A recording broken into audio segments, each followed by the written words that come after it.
Bonjour à tous, bienvenue dans cette séance de mathématiques. Nous sommes aujourd'hui mardi 9 juin. On se réveille doucement avec une dictée de nombres encore. Tu vas pouvoir écrire sur ton ardoise ou sur ton brouillon avec des chiffres les nombres que je vais te dicter. D'abord, tu écris 77. 77. 77, j'entends 60, mais derrière j'ai 17.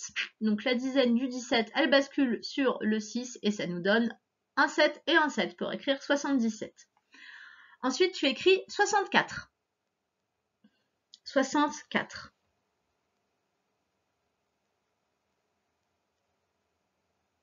J'entends 64. Pas de problème, ça s'écrit avec un 6 et un 4. 64. Maintenant, tu écris 96.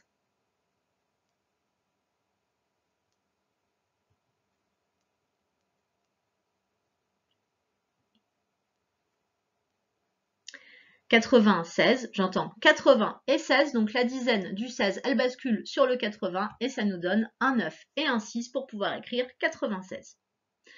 81.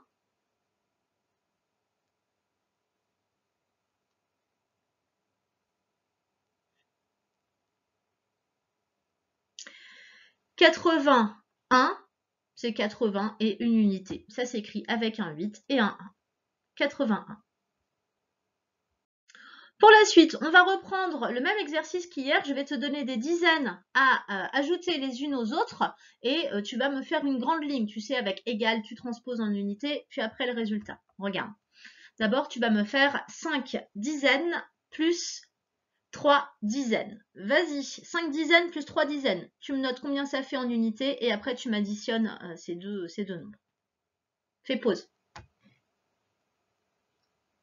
Ça nous donnait 5 dizaines plus 3 dizaines. 5 dizaines, c'est comme 50.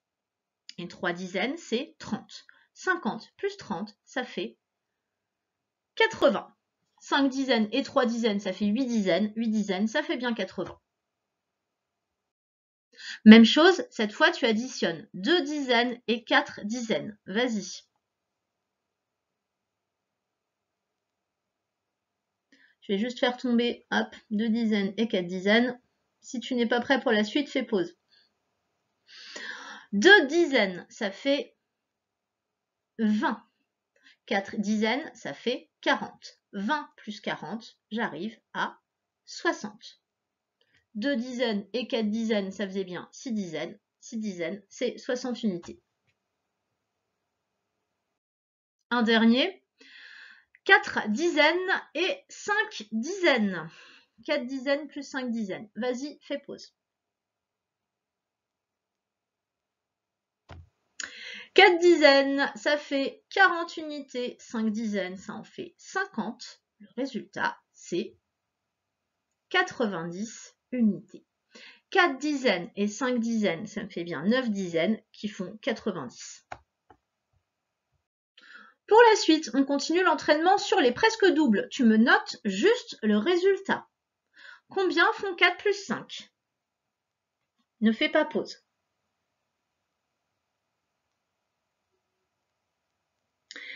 4 plus 4, ça fait 8. Je rajoute 1, ça fait 9. Même chose pour 8 plus 9.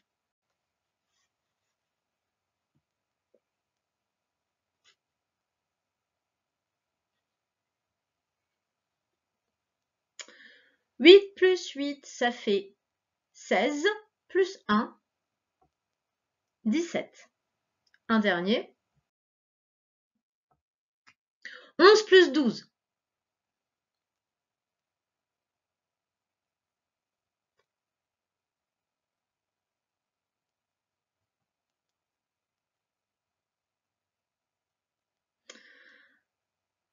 Alors, 11 plus 12, tu sais pas forcément que 11 plus 11, ça fait 22. En fait, 11 et 11, voilà, tu as une unité de chaque côté, ça fait 2 unités à la fin, et tu as 2 dizaines, donc 2 dizaines. 2 dizaines et 2 unités, ça fait 22.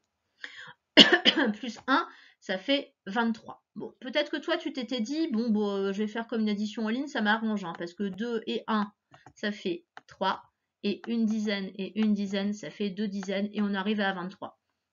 Là, c'est toi qui voyais. Ou alors tu t'es dit 10 et 10, ça fait 20. Et après, je rajoute 2 et 1. 20 plus 3, ça fait 23. Il y avait plusieurs façons d'y arriver. Pour la suite, je vais te dessiner au tableau. Pour ne pas te dessiner, je vais faire apparaître au tableau 4 ronds. 1, 2, 3 et 4. Et je veux les partager en 2 parts égales. C'est-à-dire que je veux qu'il y en ait autant d'un côté que de l'autre. Je veux les partager et que chacun ait la même chose. Alors, à ton avis, combien il va y avoir de chaque côté? Soit tu m'as donné la réponse, soit tu hésites encore. Je vais couper en 2 ces 4 ronds. Et je veux qu'il y en a autant de chaque côté. De ce côté-là, j'en ai 2. Et de l'autre côté aussi, j'en ai bien 2. Donc la réponse, c'est que quand je coupe en 2, 4, j'ai une moitié où j'ai 2 et l'autre moitié où j'ai 2. La moitié de 4, c'est 2. On va faire la même chose avec cette fois 6 ronds. Hein.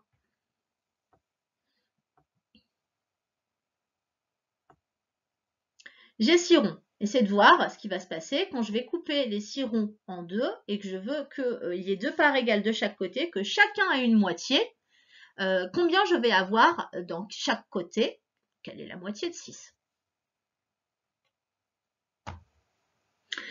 Si je coupe en 2, 6, 8. D'un côté, j'aurai 3 et de l'autre côté, j'aurai 3. La moitié de 6, c'est 3. Alors, ce petit exercice, je vais te demander de le recommencer chez toi avec d'autres nombres. Regarde. Tu vas devoir chercher, donc soit tu as chez toi des objets en grande quantité, enfin jusqu'à 10, hein, pas besoin de plus. Ça peut être des cailloux, ça peut être des billes, ça peut être des jetons, ce que tu veux, ou des crayons même, peu importe. Et tu vas devoir chercher quelle est la moitié de 2. Qu'est-ce qui se passe quand j'ai 2 et que je le coupe en 2? De chaque côté, je dois avoir le même nombre. Donc, tu vas devoir me trouver la moitié de 2, me trouver la moitié de 8 et me trouver la moitié de 10. Soit tu as besoin d'objets, va en chercher. Soit tu as besoin de dessiner, dessine. Soit pour toi, déjà, c'est assez clair dans ta tête et tu sais déjà comment partager ces nombres-là en 2 parts égales pour trouver les moitiés. En tout cas, tu fais pause et tu réfléchis et on regarde ensemble après. Alors, la moitié de 2. Par exemple, je sais pas, je vais prendre 2 doigts. J'ai 2 doigts, c'est pas ce qu'il y a de plus facile à couper, mais regarde, si je sépare mes doigts pour avoir la même chose de chaque côté, d'un côté, j'ai un doigt, de l'autre côté, j'ai un doigt aussi. La moitié de 2, c'est 1. Pardon, c'est 1. Bah oui, parce que j'ai 1 plus 1, ça fait 2. Donc, la moitié de 2, il fallait écrire, hop, 1. Ensuite, la moitié de 8. La moitié de 8. Je prends 8 doigts, je les sépare en 2. Hop, de chaque côté, je vais avoir 4 doigts et là aussi 4 doigts. Si je veux faire 2 parts égales pour 8, ça va être 4. La moitié de 8, c'est 4. Parce que 4 plus 4, ça fait 8. Et la moitié de 10, très facile, ça tombe bien. J'ai 2 mains et j'ai 10 doigts. Je prends mes 10 doigts, je les coupe en 2. D'un côté, j'ai 5 doigts, de l'autre côté, 5 doigts. 5 plus 5, quand je les remets ensemble, ça fait 10.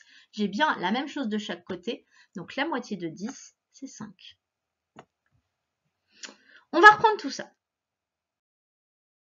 La moitié, trouver la moitié, c'est quand on coupe en 2 parts égales un nombre. Il faut que de chaque côté, on ait le même nombre. Et c'est comme ça qu'on trouve la moitié. La moitié de 2, là j'ai dessiné 2 jetons, si je les coupe en 2, j'aurai 1 de chaque côté. La moitié de 2, c'est 1. La moitié de 4, si je coupe 4 en 2, j'ai 2 de chaque côté. La moitié de 4, c'est 2. Je prends 6, je les coupe en 2, j'obtiens 3 de chaque côté. La moitié de 6, c'est 3. La moitié de 8, je prends 8, je le coupe en 2, c'est 4. 4 plus 4 font 8. Et la moitié de 10, j'ai 10 jetons, je les coupe en 2 parts égales, je vais obtenir 5 de chaque côté. La moitié de 10, c'est 5. Les moitiés, c'est la suite de ce que tu as déjà appris. Toi, tu as appris les doubles. Tu sais que si j'ai 5 et que je double, j'obtiens 10. Là, on me demande de faire l'inverse. Tu as 10, tu veux les couper en deux, tu veux obtenir juste la moitié, c'est 5. Voilà, la leçon est terminée. Je te souhaite une bonne fin de journée et on se retrouve jeudi. Au revoir.